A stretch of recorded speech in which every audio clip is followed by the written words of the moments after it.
ce que je trouve triste, c'est que l'afro, c'est valorisé que quand il est volumineux. Quand il est trop fin, il est pas assez, enfin, il est pas complimenté. Quand il est trop court, il est pas complimenté.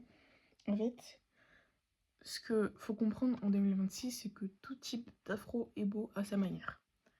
Genre, faut pas attendre que ton afro il soit long, garni, pour enfin oser sortir avec. Sinon, toute ta vie, tu ne sortiras jamais avec. Parce qu'en soi, on n'est jamais 100% ce que l'on veut être. Et l'acceptation, ça commence maintenant. Même si t'es pas 100% la personne que tu veux être, l'acceptation, ça commence maintenant. Et vous voyez l'afro. L'afro dans la vie quotidienne, on devrait porter ses cheveux parce que les gens... En fait, pour certaines personnes, c'est pas assez professionnel. Mais quelle est la définition du mot professionnel? Entre un afro comme ça et des cheveux lisses, pour moi, les deux sont professionnels parce que les deux sont professionnels. En fait, qu'est-ce qu'a un afro que les cheveux lisses n'ont pas? En quoi l'afro est un frein au professionnalisme? Et en quoi les cheveux lisses seront plus professionnels que l'afro? Ça, c'est une question, une très très très bonne question. Mais malheureusement, il n'y a pas de réponse parce que c'est faux. L'afro ne sera jamais... L'afro ne sera jamais pas professionnel. Dire qu'un afro n'est pas professionnel, c'est juste raciste et problématique. Et vous voyez, je trouve qu'il y a beaucoup de personnes noires complexées par leur propre nature de cheveux. Et je me dis, mais wesh, tu peux complexer sur tes propres cheveux, c'est trop chelou. Mais en fait, c'est pour ça. Parce que vous voyez, vos parents, enfin, vous, pas tous, mais nos parents même, ils nous ont défrisé les cheveux, genre, depuis petit. Quand on a grandi en mode dans l'adolescence, en mode 11-12 ans et tout, on a dû apprendre à faire la rééducation de nos cheveux afro tout seul. Et il y en a qui malheureusement n'ont jamais appris à en prendre soin et ils sont dans un combat constant d'apprendre à avoir les bons gestes et tout. Même il y a des trucs faux qu'on a appris sur internet, vous voyez, quand on a appris à en prendre soin des cheveux. On nous disait que oui, il fallait laver ses cheveux une fois par mois et tout, pour avoir du volume, je sais pas quoi. Mais c'est faux, parce que personnellement, par exemple, je considère pas que mes cheveux n'ont pas ce volume. Enfin, je sais qu'ils ont un minimum de volume. Pourtant, je les lave toutes les semaines.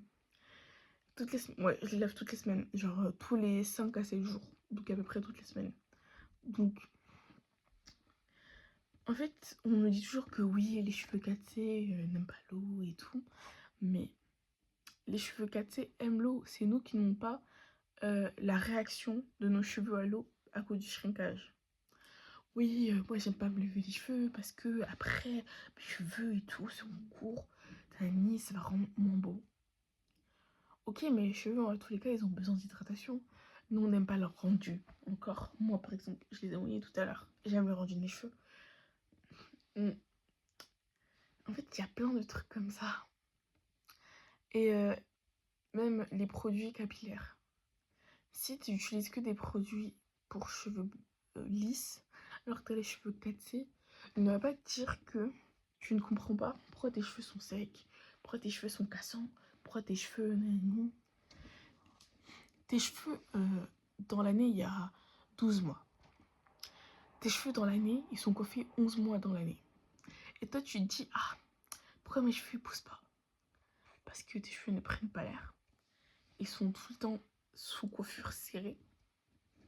C'est vraiment la seule et unique raison. En fait, je pourrais tellement faire une vidéo de 30 minutes, de 1 heure, de plusieurs jours même, parce qu'il y a trop de trucs à dire, mais je peux pas tout dire en fait. Je peux pas tout dire.